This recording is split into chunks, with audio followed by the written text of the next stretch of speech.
Well, good morning, everyone, and happy Saturday morning. It's going to be a hot day today. Heat index. So, if you're here in our part of the world, Iowa, Lake City particularly, it's going to be a steamy one. So, be careful out there. If you're traveling, make sure you've checked your antifreeze level. Make sure you got plenty of coolant in the vehicle because it's going to get steamy out there. Um, it is Saturday, and it's July 25th today. Boy, this month has moved rapidly. It's stunning. And we are going to start the second chapter of Galatians today. We're going to be tackling the first five verses 1 through 5 today. And we're getting into the meat of the matter, so to say. We started off Paul in chapter 1. He had where he said, "Let me curse anyone that preaches a different gospel than we do. Even if I come to you and preach a new gospel, let me be cursed." So he's even cursing himself if he should ever change his mind or change his story. That kind of gave us a little bit of an insight into what's what lays ahead per se in Galatians, and we're going to get started in that in chapter 2. But we're not going to get into it too. We're not going to get heated today, but we're going to get there soon enough. So today we've got Paul is getting ready to, or he has gone to Jerusalem again, and this I believe, and many other scholars believe, it's not something I cooked up on my own. That this is his version of the Jerusalem Council, and so we're going to just tackle those verses 1 to 5 today, and then we're really going to get into it Monday. And Monday will probably be a longer dialogue, presentation. I guess we're not speaking back and forth. So, but I'll probably spend more time on Monday. That might be a long one, but we'll kind of set the stage for it today. This is a part where some of this starts to get uncomfortable, starts to get a little, perhaps in some ways even a little controversial. There are some parts of this where Paul starts to, he gets agitated. And in Second Galatians verses 1 to 10, in the Greek, Paul is agitated, and it's almost his train of thought is fractured in some ways. Of course, Paul has attention deficit disorder. I'm pretty sure of that, because he does seem to jump around quite a bit, especially if you look at the books of First and Second Corinthians. You see that going on, but that's going on here in these first 10 verses of the second chapter, more so than normal. Let's put it that way. So it's obvious in the Greek that he's agitated. Even as he's writing this, there's still some emotional element involved here. So let's jump into these 5 verses. We'll talk about them a little bit, and like I said, I'm not going to go as long today, probably, but I'm going to try to set the stage for Monday. And that old to be continued sign, I need to print one of them up, but I have to do it in mirror so y'all can read it. It's going to get good. And this is becoming into the part of Galatians that I really find to be revelatory. And to give us some insight into the relationships in the early church, which can speak to us today, and it should give us some not discouragement, but some counsel that when we find ourselves in council meetings and whatnot, if you really want to see people get agitated with themselves, go to a council meeting sometime about some controversial thing like new carpet, or new paint or wallpaper in the church or something like that. Those, or changing the music. If you really want to blow a church apart, try to change the music program. That'll blow a church up. My mentor, Bob Moby, always said that the number one thing that breaks churches up is the changing the music, and number 2 is changing the carpet. So, and then sadly, that's not far from it. So let's not be discouraged when we see some conflict here, because we're going to see some conflict today somewhat, but more so Monday. And as we go through the remainder of this letter, we're going to see some conflict going on here. and hopefully we can help to resolve it, and so we can help to comfort our seeing that and not get discouraged by it. So with that, let's jump into these verses 1 to 5 in 2 Galatians, and here we go. And this is actually today this is in the NIV that I've printed this out. Don't ask me why. I printed it out in the NIV today. Then after 14 years, I went up again to Jerusalem, this time with Barnabas. I took Titus along also. I went in response to a revelation, and meeting privately with those esteemed as leaders, I presented to them the gospel that I preach among the Gentiles. I wanted to be sure I was not running and had not been running my race in vain. Yet not even Titus, who was with me, was compelled to be circumcised, even though he was a Greek. This matter arose because some false believers had infiltrated our ranks to spy on the freedom we have in Christ Jesus and to make us slaves. We did not give in to them for a moment, so that the truth of the gospel might be preserved for you. Okay. First of all, remember, yesterday we talked about that after 3 years, that it was after 3 years, and we believe that's after 3 years from the time that he had the revelation on the road. Okay, his experience on the Damascus road. Though it's possible that it's 3 years from his return from Arabia and back through Damascus. Okay, that's possible, but most think that it was 3 years from that. And now we have then after 14 years. It's not really clear whether that's another 14 years, so we got a total of 17 years, or whether he's going all the way back to his experience and counting everything from that. I think that probably there's more agreement or more line of thinking that this is 14 years from his experience, but we're not sure. It's not clear in the Greek. It just isn't. And so we don't really know. Not sure it really matters, but we human beings, we like to have things like, we want charts that show timelines and everything, and we really want to be analytical. And there's a faction of faith that just doesn't work that way, folks. So deal with it.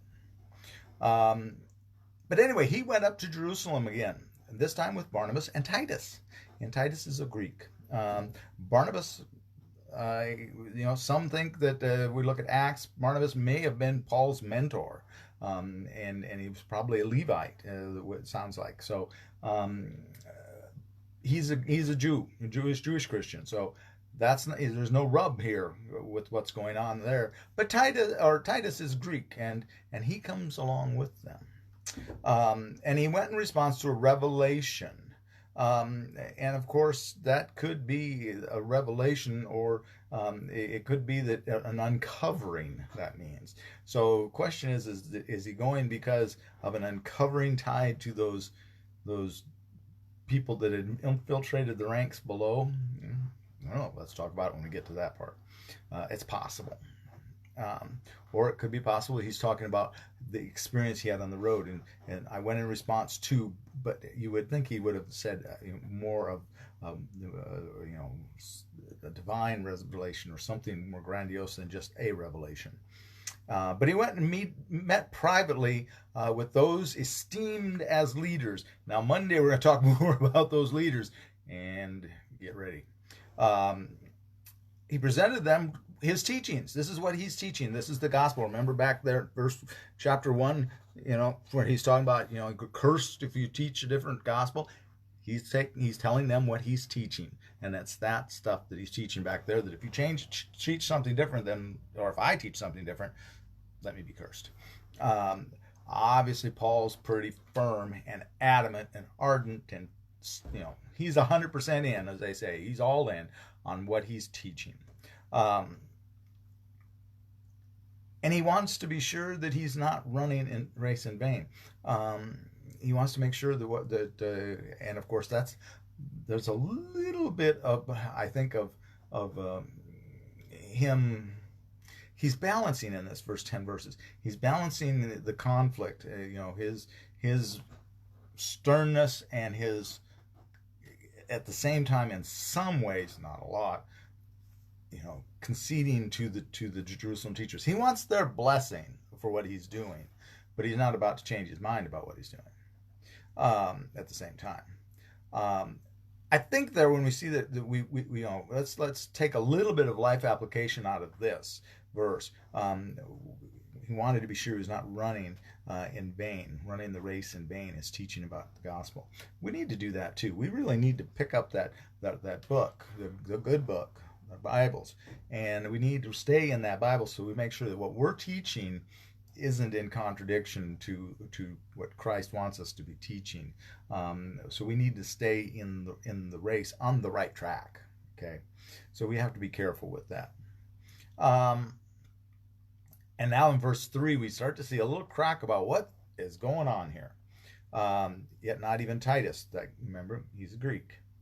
And there, I don't think I've mentioned it before. I'll throw a little bit in there. One of the things that Paul's doing is he's going around and preaching. You've got to remember, and this is part of the conflict, and we'll get into this maybe more deeply later. Not today, because we're going to get long here. Already gone longer than I thought I would. But Paul, when he goes to a new community, he goes to the synagogues. If you read through there, especially in Acts, you see that. But he goes to the synagogues, and that's where he starts preaching. And what he's doing there is he's talking to, not so much to Jews, is he? Because he's the apostle or the disciple to the Gentiles. Well, he's talking to the God-fearers. He's talking to those Gentiles that have taken a liking to the teachings of Judaism, but they haven't converted to Judaism. Okay, there's something holding them back. They're not all in, as they say. And one of those factions is, of course, what we're talking about here, is a circumcision. Remember that this is a patriarchal thing, society, and when the father or the male figure of the household becomes a Christian, the whole household, slaves and all, are all in, as they say. Again, so this is where we open the door. A large part of the conflict here with Paul, of course, all throughout his letters, but especially in Galatians, has to deal with this thing of circumcision. It comes back down to that. So not even Titus, who's there in Jerusalem, which is, if you haven't been to Jerusalem, I'm not sure you can really understand the impact it has to walk on those streets. And so not even Titus walking on those streets, seeing the temple, for crying out loud. The temple's not there anymore. I can't imagine the impact of walking into even the court of the Gentiles, which is all that Titus would have been allowed into. You walk into that, and I'm certain that he went. Paul would have taken him into the temple court, the court of the Gentiles. Anyway, even though he was a Greek, this matter arose. This matter, circumcision, because some false believers had infiltrated our ranks to spy on the freedom we have in Christ Jesus and make us slaves. Slaves is referring back to the law. Make us slaves again to the law. Okay? We talk about being slaves to Christ as a positive thing. Even though we don't like the word slave as a positive thing, it is in our understanding of our relationship to God. We have a servant. We're to be servants, slaves. We're supposed to be a 24/7, 365, commitment to our faith and to our God. So that idea of being slaves. But here he's saying we're not going to. He's using it as a negative term here now. Slaves to the law. Who are these people, and who have they infiltrated? It's not that they infiltrated their ranks there in Jerusalem. He's talking about that they've infiltrated the ranks back in Galatia, back in. Probably, most likely, he's been sent by the church in Antioch, but we don't know for sure. But back in good old Galatia, these people have come and spied on them there. And we're going to hear more about that later as we go through this letter. But who are these folks? Well, more to come. So someone squealed on them. Okay, this is what's happening. Somebody's squealed. They've got somebody that came in, saw what was going on, went back to Jerusalem and said, hey, Paul's doing this. And I think that this revelation is that he's been called back to Jerusalem to or he's at least gotten some criticism from the church in Jerusalem, and he's gone back, and that's what the Jerusalem Council is about, is to try to resolve and to balance out, reconcile is a better word, this relationship or the teachings rather of Paul and the church in Jerusalem, which seems to be a little bit of there's some disagreement there, and of course I think that Paul saw it somewhat differently than James saw it, but that's going to come up later. Who are these people that have infiltrated? He's going to tell us later. I'm always kind of surprised by the people that some of the commentators' speculations of what they come up with on that. It's like, he tells us later who they are. We don't have to speculate. It's coming up. We know who they are. But Paul in verse 5, he is steadfast. Paul does not give up an inch. Paul is firm. And even though he's talking in somewhat conciliatory fashion here with those esteemed leaders, it gets obvious quickly that Paul's he's a very determined and intense person. I think Paul would have been a really interesting soul to have gotten to know. As I think I said yesterday, I really think that one of the if I could meet with people from history, especially history of Christianity, to sit down with James and Paul and Jesus and find out what is going on there, and to discuss that, I think that would be really, really remarkable conversation to be able to sit in on. So I'm going to leave you hanging, because a lot of what we're doing through Galatians, it is a lot of leaving you hanging, because there's more to come. And I don't really want to spill the beans too early on this, because it's important that we set the stage and we get everything going, that we flesh out the characters, as they say. So with that, I'm going to leave you there. But between now and Monday, if you want, go and read the 15th chapter of Acts, or at least the first half or so, 2/3, which is the Jerusalem Council, and get ready for that, and see, because this is the Jerusalem Council. This is Paul's understanding of what happened there that we're talking about now, and of course Luke's is a story of what's going on in Acts 15 at the Jerusalem Council, is what we find in Acts.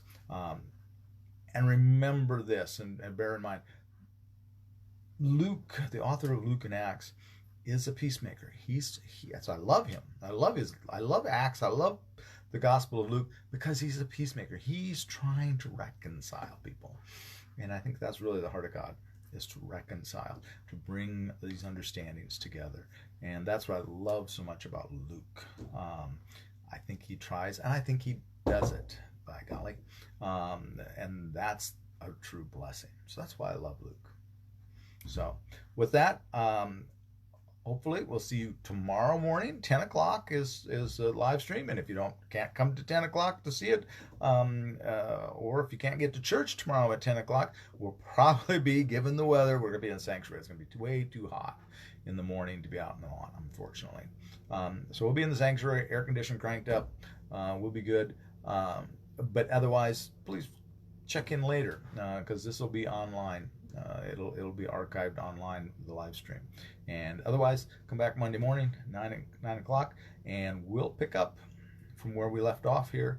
And it starts to get really good. I mean, it can be challenging. Some Galatians can be challenging. But hey, if you're like me, I love a good challenge. I love, having to ferret those things out. But it's a really good book. It's a really, and like I said, I think we should take heart in it, that we understand that it's always been about trying to work things out between our different understandings. All of us have different understandings, and there's definitely some different understandings going on here in Galatians. So with that, have a very blessed day. Make sure you are a blessing to someone today, and stay safe out there in the heat. Okay? Talk to you all later. God bless. Bye-bye.